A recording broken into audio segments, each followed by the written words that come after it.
ನಮಸ್ಕಾರ ಕರ್ನಾಟಕ. ಎಲ್ಲ ಕನ್ನಡ ಜನತೆಗೆ ನನ್ನ ನಮಸ್ಕಾರಗಳು. ಸರ್ವೇ ಸಾಮಾನ್ಯ ನಾವೆಲ್ಲರೂ ನಂಬೋದು ಜಾಸ್ತಿ ಅಲ್ವಾ? ಅದು ರಿಲೇಟಿವ್ಸ್ ಇರ್ಬೋದು, ಫ್ರೆಂಡ್ಸ್ ಇರ್ಬೋದು, ಅಥವಾ ಅಣ್ಣ ತಮ್ಮ ಅಕ್ಕ ತಂಗಿ ಇರ್ಬೋದು, ಗಂಡ ಹೆಂಡತಿ ಇರ್ಬೋದು, ಯಾರೇ ಇರ್ಬೋದು, ನಾವು ಅಥವಾ ಬಿಸ್ನೆಸ್ ಅಲ್ಲಿ ಪಾರ್ಟ್ನರ್ಸ್ ಇರ್ಬೋದು. ಸಾಮಾನ್ಯ ನಾವು ಬೇಗ ನಂಬೋದು ಜಾಸ್ತಿ. ನಂಬಿಕೆಯಿಂದನೇ ಇರೋದಲ್ವಾ ಜಗತ್ತು. ಆದ್ರೆ ಎಷ್ಟೊಂದ್ಸತಿ ನಾವು ಮೋಸ ಹೋಗೋದು ಉಂಟು ಅಲ್ವಾ? ಸುಮಾರು ಜನದಿಂದ ನಾವು ಮೋಸನೂ ಹೋಗ್ತೀವಿ. ತುಂಬಾ ನಂಬಿರ್ತೀವಿ ಅವರನ್ನ, ಅವರೇ ನಮಗೆ ಮೋಸ ಮಾಡ್ತಾರೆ. ಇದರಿಂದ ನಾವು ಹೇಗೆ ಹೊರಬರ್ಬೋದು ಅಥವಾ ಹೇಗೆ ನಾವು ಪ್ರೊಟೆಕ್ಟ್ ಮಾಡ್ಕೋಬಹುದು ನಮ್ಮನ್ನ?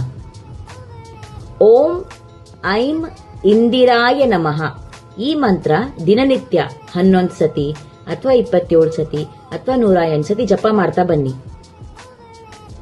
ಮೋಸಗಾರರಿಂದ ನಿಮ್ಮನ್ನ ಈ ಮಂತ್ರ ಕಾಪಾಡುತ್ತೆ. ಯೂನಿವರ್ಸ್ ಹೆಲ್ಪ್ ಮಾಡುತ್ತೆ. ಒಂದು ಪ್ರೊಟೆಕ್ಷನ್ ಲೇಯರ್ ಕ್ರಿಯೇಟ್ ಆಗುತ್ತೆ ನಿಮ್ಮ ಸುತ್ತಲೂ. ಯಾರು ನಿಮಗೆ ಮೋಸ ಮಾಡಲ್ಲ.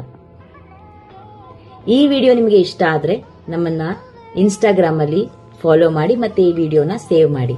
ಹಾಗೆ ನನ್ನ ಚಾನೆಲ್ ಮ್ಯಾಜಿಕ್ ಫೇಸ್ ಸ್ಟೇಷನ್ ಅನ್ನ ಪ್ಲೀಸ್ ಲೈಕ್, ಶೇರ್ ಮತ್ತೆ ಸಬ್ಸ್ಕ್ರೈಬ್ ಸಹ ಮಾಡಿ. ಸರ್ವೇ ಜನ ಸುಖಿನೋ ಭವಂತು. Please take care of your cells. ಇನ್ನೊಂದು ಈಸಿ ರೆಮಿಡಿಯೊಂದಿಗೆ ಬೇಗ ಬರ್ತೀನಿ. ನಮಸ್ತೆ.